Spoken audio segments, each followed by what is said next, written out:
कुत्ता है वो वही का वही मरा पड़ा है, हम उसे नहीं निकाल रहे। तो आज ये जो सर्व समाज बंधुत्व यात्रा निकली है वो इसी संदेश को लेकर निकली है। आप संतों के पास यही लेकर आते हो ना प्रार्थना। संतों ने तो अपना काम कर दिया, जात न पूछो साधु की, पूछ लीजिए ज्ञान, मोल करो तलवार का, पड़े रहने दो ज्ञान। जब संत की हम जात नहीं पूछते, संत किसी की जात नहीं पूछता आपको अपनाने के समय, तो समाज में जात पात आई कहां से?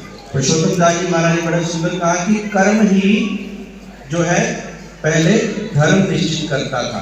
पहले प्राचीन समय में वर्ण व्यवस्था थी, एक पिता के 4 बेटे होते थे, शिक्षा होती, शिक्षा के बाद उसे पूछा जाता था तुम्हारा मन क्या कहता है, अंदर से भावना आती थी मैं भक्ति करूं, उसे ब्रह्म वर्ण। तुम्हारा क्या क्षत्रिय, तुम्हारा क्या वैश्य, एक कहता मैं तुम्हारी सेवा करूंगा। लेकिन दर्जा सबका बराबर होता था, छोटा बड़ा कोई भी नहीं होता था। एक पिता के 4 बेटे अलग अलग काम कर सकते हैं, तो काम के आधार पर निर्धारित कर दिया जाता है। आप बताइए, आज अगर कोई ब्राह्मण होकर के चमड़े के जूते बेच रहा है तो उसकी जात बिरादरी क्या होगी? बदल गई। जो दूध बेच रहा है उसकी जात बिरादरी बदल गई। प्राचीन समय में जो वर्ण व्यवस्था थी कर्म के आधार पर थी, लेकिन छोटा बड़ा इसमें कोई भी नहीं था। निषाद राज राम जी के साथ बैठते हैं कि नहीं? बराबर में भगवान राम बिठाते हैं ना, कोई भेदभाव नहीं। केवट के संग प्रेम करते हैं, केवट से कोई भेदभाव कर रहे हैं भगवान राम? शबरी से कोई भेदभाव कर रहे हैं? वाल्मीकि जी महाराज को कृष्ण जी महाराज नमस्कार करते हैं, राम जी भी नमस्कार करते हैं, राम जी रास्ता पूछते हैं। कहीं कोई भेदभाव नहीं है हमारी प्राचीन परंपरा में। तो इसलिए आज हमें इस बात का संकल्प लेना है कि इस सर्व समाज बंधुत्व यात्रा को सफल करना है। धरती सूरज चंद्र है साझा, मूर्ख क्यों है इस अकल से वांझा।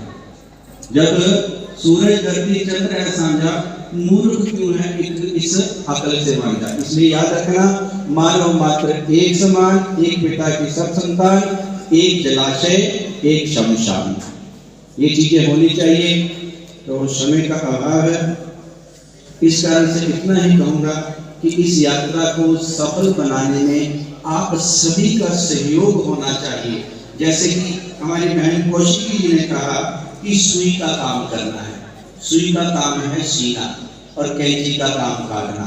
इसलिए सुई जो है हमेशा पगड़ी के ऊपर लग जाती है ना, कैंची हमेशा पाँव में पड़ी रहती है। जिस दिन आप उठ करके समाज को एक करने की भावना से चल पड़े, तो आप हमेशा सर पे जो है सज जाओगे, सरताज बन जाओगे।